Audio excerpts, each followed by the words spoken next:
সফর, 3 নম্বরে কি সবর, ধৈর্যশীল হইতে হবে। দেখেন মুসা আলাইহিস সালাম বারবার প্রশ্ন করে ফেলতেছেন, বারবার ওয়াদা ভঙ্গ করতেছেন, এরকম করলে হবে না, ধৈর্য লাগবে। ধৈর্যের বলে বলিয়ান হলে তখনই আপনার মধ্যে ইলম আসবে। তাহলে জ্ঞানের ফিতনায় পড়ার আর আমাদের কোনো সম্ভাবনা আছে? আমরা বিনয়ী হব, আমরা জ্ঞান আল্লাহর দিকে ফিরাই দেব, আমরা বলবো উনি সবচেয়ে ভালো জানেন। পারা যাবে তো ইনশাআল্লাহ? আচ্ছা, আমি একেবারে শেষ পর্যায়ে চলে আসছি, 2 মিনিটের মধ্যে শেষ করে দিচ্ছি। 3 নাম্বার ছিল কিসের ফিতনা? 4 নাম্বার ক্ষমতার ফিতনা। এই ফিতনা থেকে বাঁচার জন্য সর্বশেষ আল্লাহ তাআলা যুলকারনাইনের ঘটনা বলেছেন। অনেক বড় বাদশা ছিলেন, পৃথিবীতে 4 জন বাদশা গোটা বিশ্ব শাসন করেছেন, 2 জন কাফির, 2 জন মুমিন। কাফির একজন হচ্ছে নমরুদ, যিনি ইব্রাহিম আলাইহিস সালামকে আগুনে ফেলেছিলেন। আরেকজন হচ্ছে বখতে নাসার, যাকে ইংরেজিতে বলে নেবুচারনেজার দ্য সেকেন্ড, দ্বিতীয় নেবুচারনেজার। তারা কোনো নির্দিষ্ট এরিয়ার বাউন্ডারির বাদশা না, গোটা বিশ্বের বাদশা ছিলেন এই 2 জন কাফির। আর 2 জন বাদশা ছিলেন গোটা বিশ্বকে শাসন করেছেন, তারা ছিলেন মুমিন। একজন হচ্ছে সুলাইমান আলাইহিস সালাম, আল্লাহর নবী। আরেকজন হচ্ছে যুলকারনাইন, গোটা বিশ্ব শাসন করেছেন, প্রাচ্য থেকে পাশ্চাত্য সব জায়গায় তিনি গিয়েছেন, ইসলামের বাণী প্রচার করেছেন, জালিমদেরকে শায়েস্তা করেছেন। তো এরকম দিক বিদিক তিনি জয় করতেছিলেন। অনেকে যুলকারনাইনকে আলেকজান্ডার দ্য গ্রেটের সাথে গুলিয়ে ফেলে না। ম্যাসিডোনিয়াতে যে আলেকজান্ডার দ্য গ্রেট ছিল, উনি আর যুলকারনাইন এক নন। যুলকারনাইন হচ্ছে আল্লাহ তাআলার প্রিয় একজন বান্দা, অনেক বড় সাহসী বীর পুরুষ ছিলেন, গোটা বিশ্বে ইসলাম প্রচার করেছেন। করতে করতে করতে করতে অনেক বড় ঘটনা, আমি সব শেষের ঘটনাটা বলি। উনি জর্জিয়া, বর্তমান যে জর্জিয়ার তিবলিসি এরিয়া, এখানে এসে একটা এলাকার সন্ধান পেলেন, যারা ওনাকে এসে বলল যে এখানে একটা জঙ্গলি গ্রুপ আছে যাদের নাম ইয়াজুজ মাজুজ, তারা এসে আমাদের উপর হামলা করে। হে যুলকারনাইন, আমরা আপনাকে ট্যাক্স কালেক্ট করে দিচ্ছি, আপনি তাদের মাঝে আর আমাদের মাঝে একটা প্রাচীর তৈরি করে দেন। আপনারা ইয়াজুজ মাজুজের নাম শুনেছেন না? ইংরেজিতে বলে গগ ম্যাগগ। নূহ আলাইহিস সালামের 4 সন্তান ছিল, হাম, সাম, ইয়াফাস, কানাআন। এই ইয়াফাসের বংশধর হচ্ছে ইয়াজুজ মাজুজ, জঙ্গলি, হাজার হাজার শুধু বংশ বিস্তার করে। তারা এসে লোকালয়ে মানুষের উপর আক্রমণ করে, তাদের গবাদি পশু এগুলো ছিনিয়ে নেয়, ফলমূল খেয়ে ফেলে।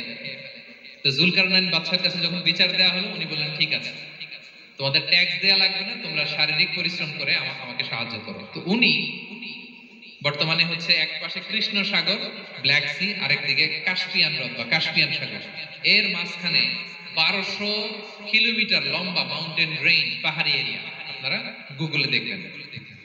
এইখানে 2 পাহাড়ের মাঝখানে ফাঁকা জায়গায় তিনি বড় বড় লোহার পাত প্রথিত করলেন, গেড়ে দিলেন। এরপরে তামা, সীসা গালিয়ে বিশাল একটা ওয়াল তৈরি করলেন। এটা যুলকারনাইন ওনার বানানো ওয়াল বা ড্যাম, প্রাচীর।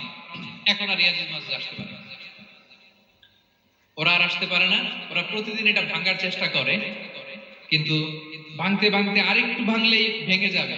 ওরা বলে আগামীকাল ভেঙে ফেলবে, ইনশাল্লাহ বলতে ভুলে যায়।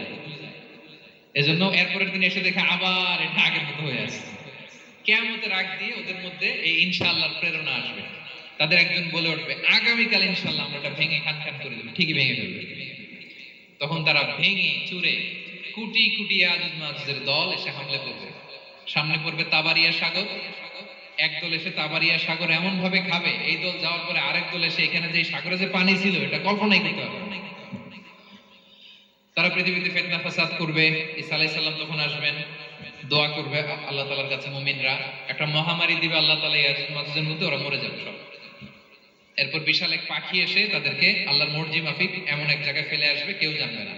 তো তারা যে পচে গলে মাটির সাথে মিশেছিল, এই গলিত লাশ থেকে মাটি খুব উর্বর হয়ে যাবে।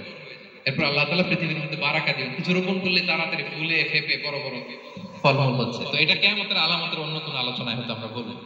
তো যুলকারনাইন তিনি বিশাল এখানে প্রাচীর তৈরি করে দিয়েছিলেন, এবং প্রাচীর তৈরি করে দিয়ে তাদেরকে বলেছিলেন যে মানে সত্য নবী হলে তো প্রথম দিন উত্তর দিয়ে দিতে পারতো, পারে না কেন? এটা থেকে বোঝা যাচ্ছে তিনি আসলে মিথ্যাবাদী। 15 দিন রাসূল সাল্লাল্লাহু আলাইহি ওয়াসাল্লামের জন্য এত বিব্রতকর পরিস্থিতি আর ছিল না। 15 দিন পর আল্লাহ তাআলা আয়াত নাযিল করলেন, ওয়ালা তাকুলান্না বিশাইইন ইন্নী ফাইলুন যালিকা গাদা ইল্লা আইয়াশা আল্লাহ। অর্থাৎ হে নবী, ভবিষ্যতের কোনো কাজে যখন ওয়াদা দিবেন, কমিটমেন্ট করবেন, আপনি আইয়াশা আল্লাহ মানে ইনশাআল্লাহ বলা ছাড়া কখনো দিবেন না। রাসূল সাল্লাল্লাহু আলাইহি ওয়াসাল্লামকে শিক্ষা দেওয়ার মধ্যে দিয়ে বেসিক্যালি আল্লাহ তাআলা গোটা মুসলিম উম্মাহকে শিক্ষা দিলেন, আমাদেরকে শিক্ষা দিলেন, যাতে আমরা ভবিষ্যতের কাজে আগে ইনশাআল্লাহ বলি। তো রাসূল সাল্লাল্লাহু আলাইহি ওয়াসাল্লাম লেসনটা পেলেন, এরপর আল্লাহ তাআলা উত্তর জানিয়ে দিলেন, আম হাসিবতা আন্না আসহাবাল কাহফি ওয়ার রহিম কানু মিন আয়াতিনা আজাবা। টানা 2 পৃষ্ঠা উত্তর দিলেন আসহাবুল কাহফ কারা। তাওরাত, জাবুর, ইনজিলে কোথাও এত বিস্তারিত উত্তর নাই আসহাবে কাহফের ব্যাপারে।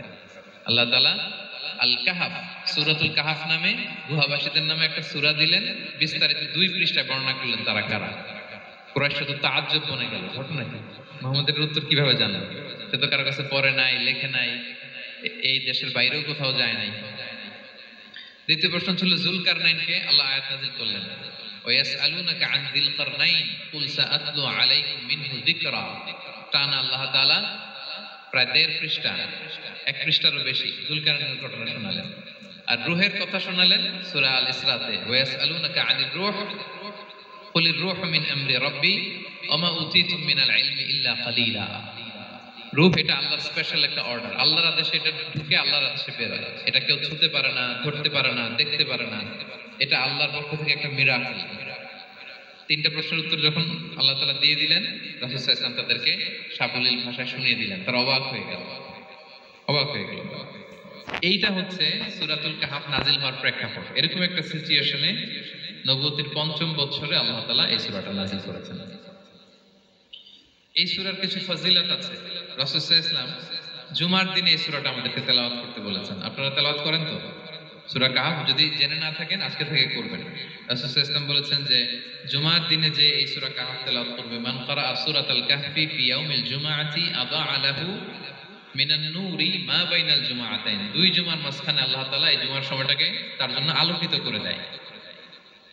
কি করে দেয়? আলোকিত করে দেয়। একটা নূর তার জন্য সেট করে, এই নূর তাকে হেদায়েতের পথে অবশিষ্ট রাখে। এটা হচ্ছে একটা। তাহলে জুমার দিন আমরা সূরা কাহাফ তেলাওয়াত করব, মনে করি এটা সুন্নাহ। জুমার দিনের সুন্নাহগুলোর মধ্যে থেকে একটা সুন্নাহ হচ্ছে সূরা কাহাফ তেলাওয়াত করা। আবার আরেকটা হাদিসে রাসূল সাল্লাল্লাহু আলাইহি ওয়াসাল্লাম বলেছেন, মান হাফিযা 10 আয়াতিন মিন আউয়ালি সূরাতিল কাহফি উসিমা মিন ফিতনাতিদ দাজ্জাল। যে ব্যক্তি সূরা কাহাফের প্রথম 10 আয়াত মুখস্থ করবে সে দাজ্জালের ফিতনা থেকে মুক্তি পাবে।